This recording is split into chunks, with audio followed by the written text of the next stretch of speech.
Introdução. O cristianismo institucional, que tem alimentado a civilização ocidental há mais de 2000 anos, pode ter sido construída sobre uma gigantesca falha em sua doutrina, a negação do feminino. Durante muitos anos, convivi com uma vaga sensação de que algo estava radicalmente errado com o meu mundo. Sentia que, por um período longo demais, o feminino em nossa cultura vinha sendo desprezado e desvalorizado. Mas foi somente em 1985 que encontrei provas documentais de uma devastadora fratura na história cristã. Em abril daquele ano, sabendo do meu grande interesse pelas escrituras judaico-cristãs e pela origem do cristianismo, uma amiga me indicou o livro O Santo Grau e a Linhagem Sagrada. Após essa leitura, fiquei completamente atônita. Minha primeira reação foi achar que os outros, Michael Beigen, Richard Legge e Henry Lincoln, tinham que estar errados. Sua obra era quase uma blasfêmia. Eles sugeriam que Jesus Cristo havia sido casado com a outra Maria, citado nos evangelhos, a que chamavam a Madalena, a mulher que na arte ocidental era mostrada carregando um vaso de alabastro. A santa a quem a igreja chama de prostituta ocidental era que chama de prostituta penitente. Não fiquei apenas chocada com essa ideia, mas profundamente abalada. Como a igreja não teria mencionado este fato, caso fosse verdade, uma afirmação de tamanha importância não poderia ter sido negligenciada durante os 2000 anos de história desta instituição. Entretanto, as evidências colecionadas por esses escritores sugeriam que a verdade havia sido suprimida de maneira implacável pela Inquisição. Como filha leal da Igreja Católica Romana, logo presumi que os autores de tamanha heresia estavam enganados, mas a tese central de que Jesus teria sido casado não me deu descanso. Ela me assombrava. E se fosse verdade? E se Maria Madalena, a suposta mulher de Jesus, tivesse sido apagada da história e a igreja que se iniciava tivesse continuado a se desenvolver sem a delicada presença desta mulher? Pensar sobre as implicações de tão terrível perda para a igreja, para a humanidade, em algo insuportável para mim. Aos prantos orei para entender essa versão herética do Evangelho. Eu sabia que precisava descobrir a verdade. Amparada em meus conhecimentos acadêmicos em literatura comparada, linguística e estudos medievais e bíblicos, enxuguei as lágrimas e comecei a pesquisar a heresia, presumindo que logo encontraria meios de refutá-la. O livro envolvera muitas áreas do meu interesse pessoal e da minha formação profissional: religião, civilizações medievais, arte, literatura e simbolismo.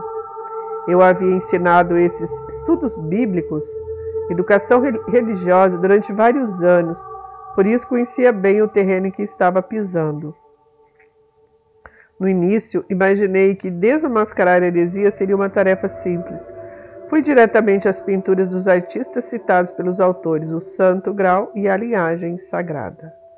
Como coniventes com a heresia do Grau, examinei os símbolos naqueles trabalhos, comparando-os com as marcas d'água dos albiges hereges que se disseminaram do sul da França entre 1020 e 1250 d.C., que eu havia encontrado em alguns anos antes em uma obscura obra de Harold Bailey, The Lost Language of Symbolism, a linguagem perdida do simbolismo. Fiquei desconectada ao descobrir as produções daqueles artistas medievais que continham claras referências que reforçavam a heresia do grau, incapaz de refutá-la com base neste fato. Prossegui a minha busca. A pesquisa acabou por me levar às profundezas da história europeia e da heráldica, dos rituais da maçonaria, da arte medieval, do simbolismo, da psicologia, da mitologia, da religião e das escrituras judaicas e cristãs.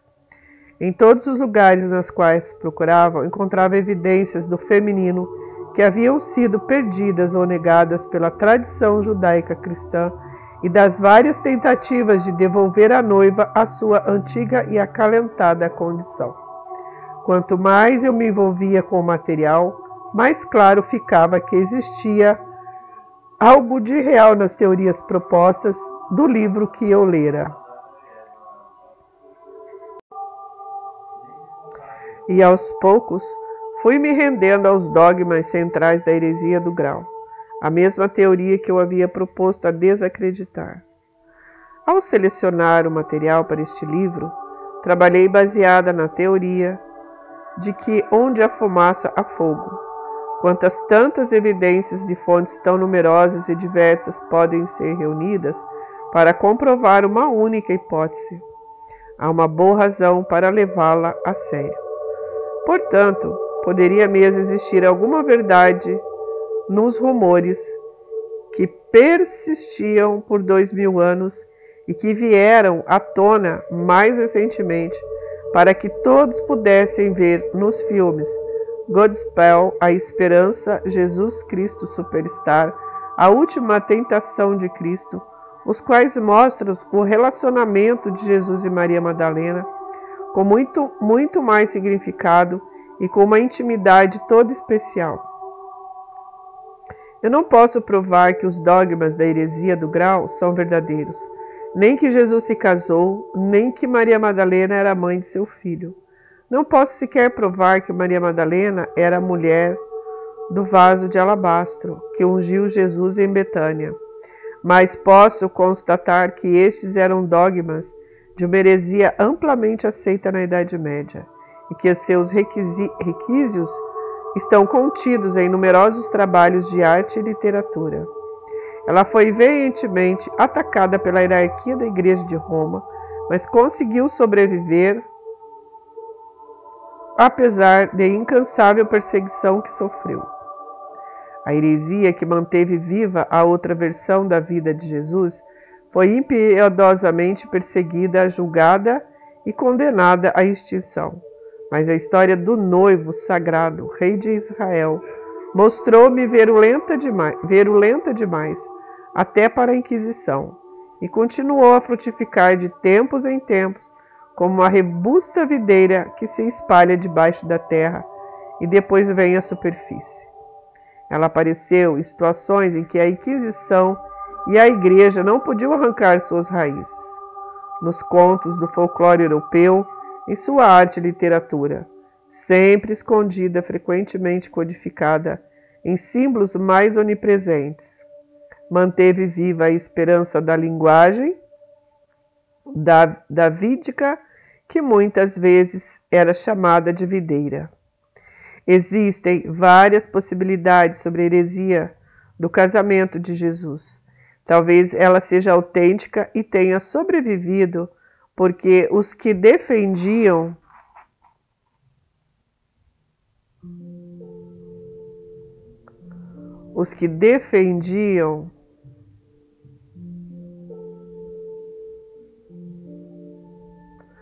não apenas acreditavam nela, mas sabiam que era verdadeira.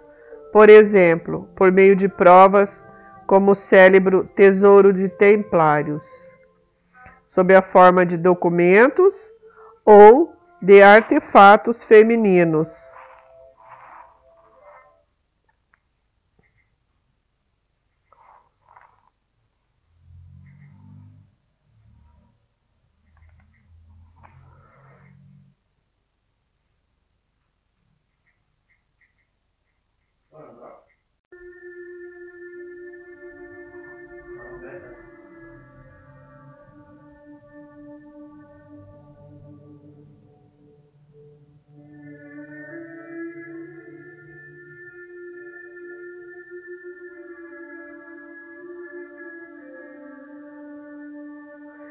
Existem várias possibilidades sobre a heresia do casamento de Jesus. Talvez ela seja autêntica e tenha sobrevivido porque os que a defendiam não apenas acreditavam nela como sabiam que era verdadeira. Por exemplo, por meio